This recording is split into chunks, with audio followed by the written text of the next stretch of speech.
এটা হচ্ছে নাবিল আর নুসরাতের primary school. তো প্রাইমারি স্কুলের সদর দরজার ভিতরে মেইন গেটের ভিতরে অফিসের সাইটে প্রিন্সিপাল এবং অফিসের সাইটে তারা মা মেরির মূর্তি রাখছে। তারা কীভাবে ধর্মচর্চা করে, মানে প্রত্যেকটা ইউরোপের সর্বত্র মানে 200-100 মিটার পরপরই গির্জা দেখা যায়।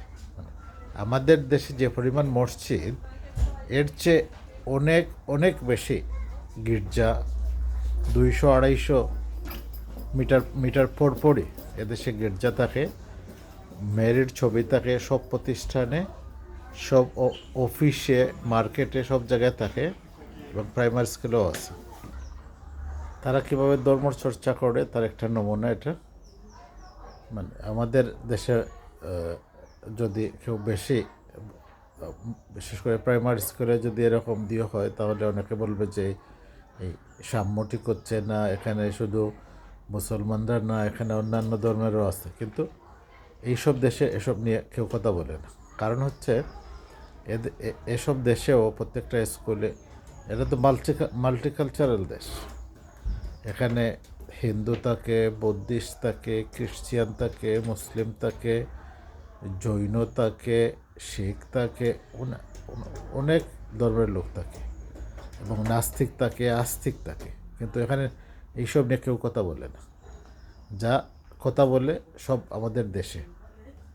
বুঝে কম, বলে বেশি, জানে কম, বোঝায় বেশি জ্ঞানী। এই হচ্ছে আমাদের দেশের অবস্থা। সম্মানিত ভিউয়ার্স, এই ছিল তো যা বলছিলাম। সম্মানিত ভিউয়ার্স, এই হচ্ছে ইউরোপের কালচার। এখানে মানে লোক অযথা কথা বলতে আসে না। যার যেটা দরকার সেটা বলবে, যার যেখানে কথা বলার দরকার না সেখানে কোনো কথা বলবে না। কিন্তু আমাদের দেশে মানে আজানের সুর নিয়ে কথা হয়, এত মসজিদ কেন তা নিয়ে কথা হয়, আমাদের দেশে মাইকে আজান দেওয়া নিয়ে কথা হয়। অথচ আমরা 7% মুসলিম কান্ট্রি, কিন্তু তো এক ধর্মের লোক বাস করে না এখানে। আমি কি বলবো, জৈন, ফার্সি নিয়ে আমার জানা মতেই তো 15-20টা ধর্মের নামই তো আমি জানি। এই হচ্ছে স্কুল, সুন্দর স্কুল, খুবই সুন্দর, পরিপাটি।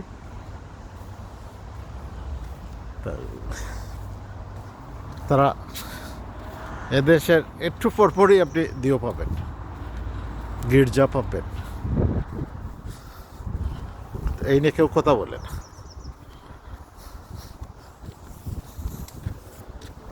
সবার জন্য শুভকামনা। আল্লাহ হাফিজ। আসসালামু আলাইকুম।